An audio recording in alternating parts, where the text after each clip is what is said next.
आपने जैसे आपने 6.1 थेल्स पर मेरे को बहुत अच्छा बेहतरीन तरीक़ों से देखा, ठीक उसी प्रकार 6.2 भी देखना, क्योंकि 6.2 इसको बोलते हैं थेल्स पर में के विलोम, ठीक उसका उल्टा है। उसमें 6.1 में क्या था कि जब समांतर दिया है तो हमें अनुपात में सिद्ध करके लाना है, और इसमें अनुपात में दिया है समांतर सिद्ध करके लाना है, इसलिए इसे थेल्स पर में के विलोम कहते हैं। 2024 के लिए बेहद बेहद बेहद बेहद VVI जिसे कहते हैं ना, वो होने वाला है। याद रखो, बिहार बोर्ड में जैसे अब आता है क्वेश्चन तो सबसे पहले लिख कर पहले देता था, आज भी देखो तो लिख ही कर ज़्यादातर देता है, लेकिन यदि गलती से कहीं कह दे कि थेल्स पर में के विलोम लिख कर सिद्ध करें तो आप थेल्स पर में के विलोम लिख कर सिद्ध करना, हालांकि ज़्यादातर भाव से देता है। चलो सिद्ध करते हैं। एगो पहले भाषा पढ़ो। कहता है यदि एक रेखा किसी त्रिभुज के दो भुजाओं को एक ही अनुपात में विभाजित करे, मतलब एगो त्रिभुज है ऐसे, एगो त्रिभुज है जिसमें एक भुजा दो रेखाओं को एक ही अनुपात में विभाजित करती है, मतलब हेतना बटा हेतना हेतना बटा हेतना अनुपात में विभाजित करती है। तो अनुपात दे दिया ना, तो अनुपात कौन दिया है? AD बटा DB, और A से लेकर E तक और E से लेकर C तक। हम जो समांतर है उसका बात कर रहे हैं, वो F मत समझना, F हम रचना में किए हैं अपने मन से। AD बटा DB और A बटा EC, ये दोनों A दिया। अनुपात क्या कहता है? जहाँ तो रहेगा ना, एक कॉन्सेप्ट के लिए बता रहे हैं, जहाँ तो है तो रहेगा, तो के पीछे वाला दिया माना जाता है, और तो के बाद वाला सिद्ध करना होता है। तो के पहले क्या दिया है? अनुपात दिया है, तो अनुपात बराबर हो गया। और तो के बाद वाला तीसरी भुजा के समांतर होते हैं, मतलब ये दोनों भुजा समांतर दिखाना है, DE समांतर BC, तो हमें DE और BC को समांतर करना है। अब देखो, रचना में अपने मन से किए हैं, जब हमें कोई रास्ता नहीं दिखाई देता ना, तो हम वहाँ अपने मन से रचना करके रास्ता बनाते हैं। जैसे AC पर एक बिंदु E के अलावा F लिया, मतलब एशिया है ना, एशिया पर एगो तो पहले से E है, तो E के अलावा F लिया और D को F से मिलाया, तो वही बात लिखा गया है। AC भुजा पर E के अलावा एक बिंदु F लिया और D से F को मिलाया। इसके बाद हम चलते हैं प्रमाण में। तो याद रखना प्रमाण कैसे हल होता है, एक बार ध्यान से सुनो।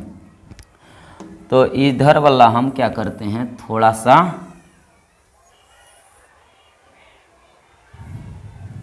नीचे की ओर इधर कर देते हैं, क्योंकि हमें पता है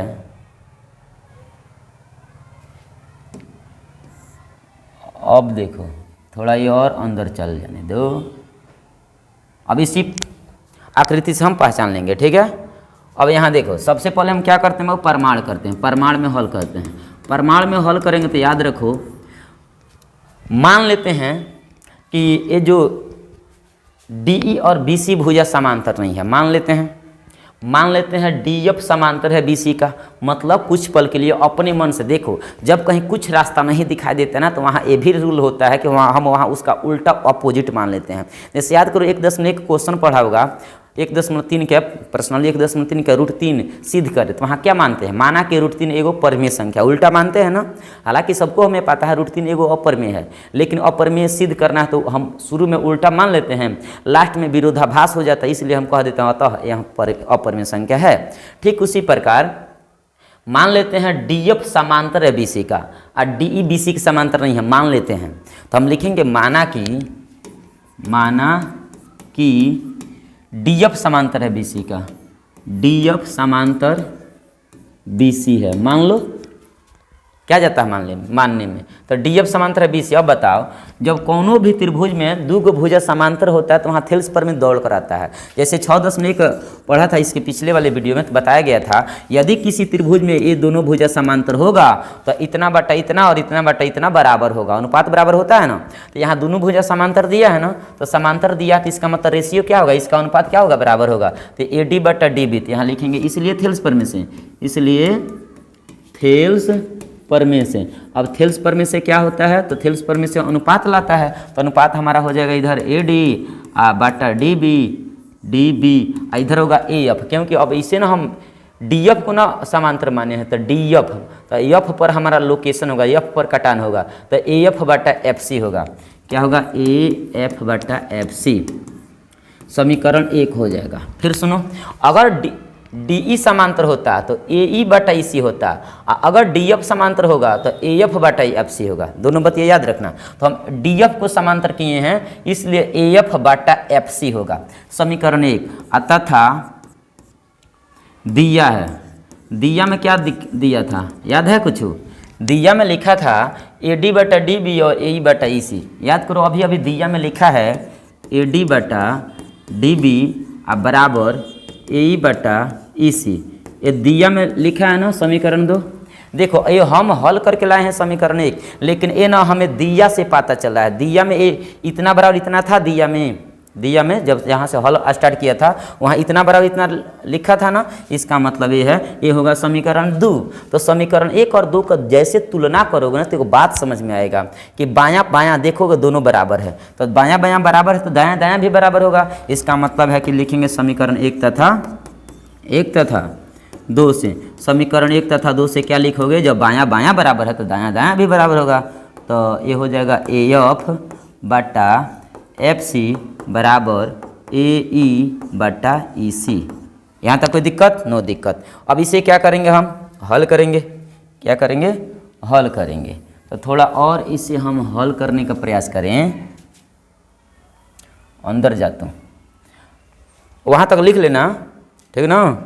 अब इसे क्या लिखेंगे, दोनों पक्षों में एक जोड़ने पर, दोनों पक्षों में एक जोड़ने पर। अब एक जोड़ोगे, एक ही क्यों जोड़ रहे हैं, क्योंकि एक जोड़ेंगे तो जो गुणा होगा ना, तो गुणा में कोई चेंजिंग नहीं लाता है, तो दोनों में हम जोड़ेंगे। यहाँ AF बटा FC प्लस 1 बराबर AE बटा EC प्लस 1। देखो मैथ में दोनों साइड में बराबर काम होता है, इसलिए हम दोनों पक्ष में जोड़ रहे हैं। अब यहाँ देखो, इसके 1 बटा 1 नीचे छिपा है ना, तो FC और A के लघुत्तम FC होगा ना। तो FC कौन है, FC, तो AF कौन है, AF होगा।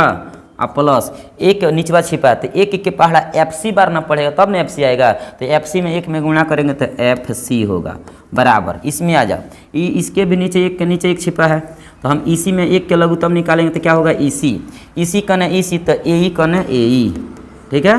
प्लस 1 नीचवा छिपा है, तो 1 के पहाड़ा कितना बार पड़ेगा, EC बार। 1 हाँ EC, तो EC में 1 में गुणा में करेगा तो क्या होगा, EC।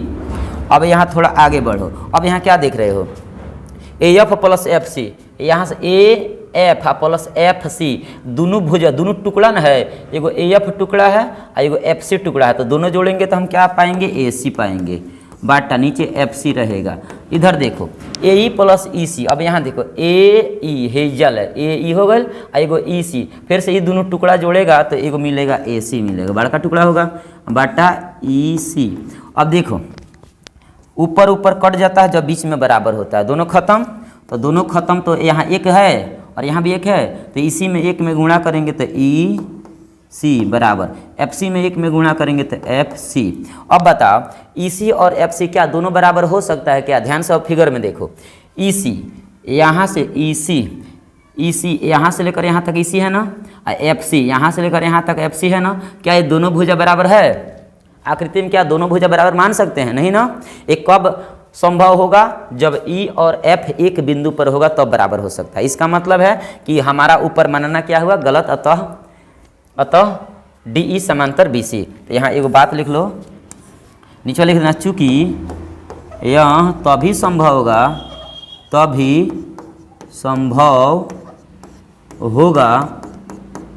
जब समपाती हो, समपाती का मतलब एक दूसरे के ऊपर हो, समपाती हो। इसलिए DE समांतर BC, ये हुआ प्रूव्ड, PROVED, प्रूव्ड। ये आपका आंसर हुआ।